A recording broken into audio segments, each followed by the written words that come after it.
السلام عليكم ورحمة الله تعالى وبركاته. مرحبا بكم معايا في فيديو جديد. نتمنى ان شاء الله يلقاكم هذا الفيديو في احسن الاحوال وانتم كتشاهدوه.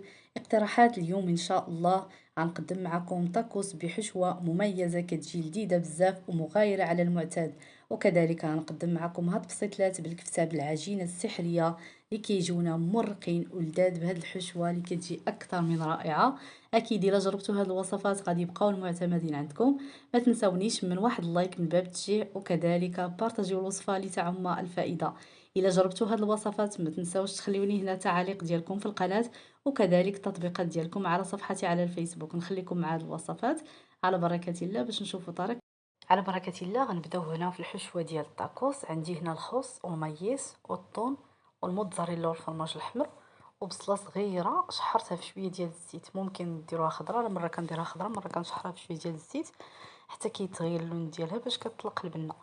المهم هنا على حسب الحشوه، على حسب عدد الافراد الاسره. انا درت هنا 4 لي تاكوس. المهم احتاجيت هنا الخوض بطبيعه الحال كنغسلوه بالخل وكنقيوه مزيان، كنشفوه وكنقطعوه مربعات صغيره. واحد الكميه ديال المايس، علبه ديال الطون كبيره، واستعملت البصله اللي قلت لكم. بالنسبه هنا صلصه الجبنه ديال الكاستروميكس حتى هي كتستعملوها في الحشوه كتجي لذيذه بزاف، وديجا راه حاطه لكم في الفيديو شورت الاستعمالات ديالها. صافي كتستعملوا كميه من هاد الصلصه ديال الكاستروميكس. صافي كنديروا معلقه كبيره ديال المايونيز، وكنديروا تقريبا 2 معالق كبار ديال الكيتشوب. نتمنى ان شاء الله خواتي تجربوا هاد الطاكوس بهاد الحشوه كتجي لذيذه بزاف. صافي كنخلطوا هاد المكونات مزيان.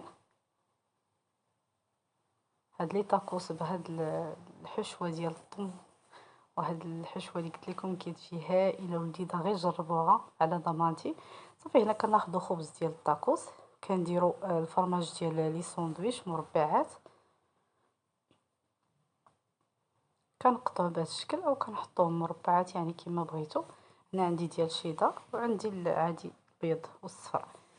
المهم كتستعملوا اللي بغيتو. كنقطعوا بهذا الشكل هذا، كندهنوا بشويه ديال المايونيز. صافي كنديروا الحشوه ديالنا بهذه الطريقه هذه. صافي الطريقه راه سهله، وكتلفوه بهذا الشكل هذا اللي غتشوفوا في لا فيديو.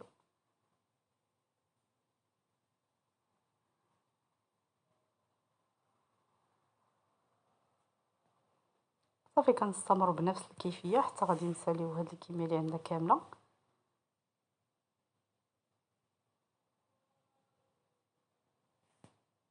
هنا بعد ما ساليناهم كنبريسيهم باش يذوب لينا داك الفرماج ويتحمر لينا داك خبز الطاكوس وديك صلصه الجبنه حتى هي فاش كتسخن كتزيد تطلق البنه ديالها. صافي وكنقدموهم كيجيو هائلين. هاد الحشوه جربوها اكيد غادي تنال الاعجاب ديالكم، كتجي لذيذه بزاف ومغاير على الحشوات اللي كنعرفوا ديال الطاكوس. نتمنى ان شاء الله تنال الاعجاب ديالكم وتجربوها، وتحطوا لي التطبيقات ديالكم على صفحتي على الفيسبوك وتعاليق هنا في القناه. هنا بالنسبه للحشوه ديال البسيطلات كناخذوا مقله، كنديروا 2 بصلات متوسطين كنقطعوهم مربعات صغيره، 4 المعالق ديال زيت المائده وشويه ديال الملحه على عافيه متوسطه. كنبقاو نحركوا هاد البصله ديالنا حتى كيتغير اللون ديالها، كطيح لينا باش كتعطينا اللذه. يعني كنبقاو نحركوها على عافيه متوسطه حتى كيتغير لينا اللون ديالها. من بعد كنضيفوا عليها واحد ربعه ديال الكفته، وكنضيفوا التوابل. بالنسبه للتوابل اللي غنحتاجو هنايا معلقه صغيره ديال بودره البصل، نصف ملعقه ديال بودره الثوم، شويه ديال القزبور يابس، شويه ديال الخرقوم، وغنضيفوا تاني شويه ديال الملح على هاد الكفيته حيت درنا شويه بالبصله في الاول. صافي هادو هما التوابل اللي غادي نحتاجو. صافي كنبقاو نحركوا هاد الكفته ديالنا حتى كطيب لينا العافيه متوسطه. من بعد كناخذوا جبن ديال الطاس، هاد فرماج بلون ناتور كناخذوا فيه واحد 2 معالق كبار، وكناخذ واحد المربع ديال الفرماج.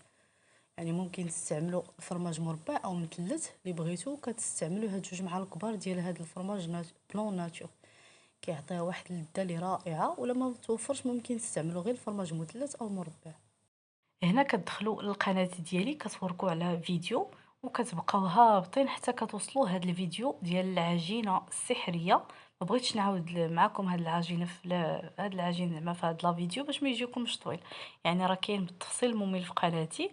حتى كتوصلوا هاد الفيديو اللي بشويه ديال الدجاج وبلا ورقات البسطيله وجد بسيطلات بالحوت.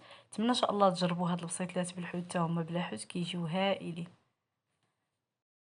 هنا الحشوه ديالي بعد ما وجدت كنخليها حتى كتبرد باش ما كتقطعش لكم العجينه. صافي كنزولها من هذه المقله. هنا كنحتاجو الفرماج ديال الموتزاريلا والفرماج الاحمر، انا خلطتهم هنا باش كيعطيونا لذه في هاد البسيطلات.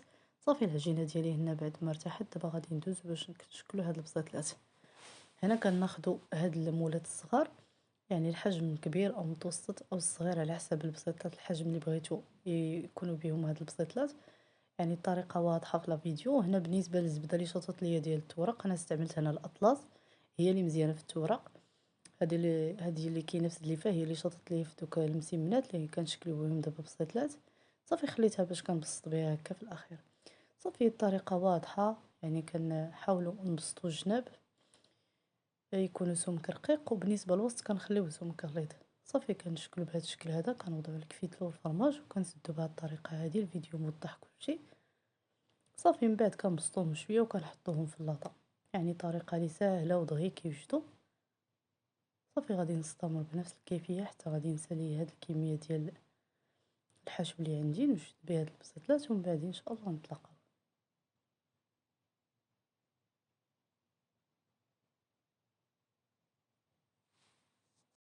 صافي هنا البسيطلات ديالي بعد ما ساليتهم كنثقبوهم هكا بالكاردو باش ما كيتحلوش لينا في الفرن.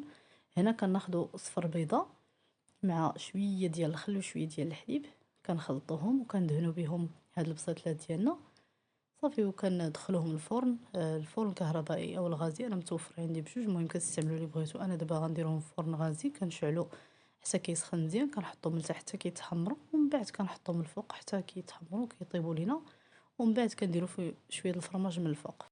اخواتي المهم كتدخلوا لقناتي كتوركوا على شورت، راه حاطه لكم هنا فيديوهات قصيره اللي مفيده، راه كنحطها انا بشكل يومي، فيديوهات اواني افكار ملابس شيوات، يعني اي حاجه راه كنشاركها معكم هنا في هاد الفيديوهات.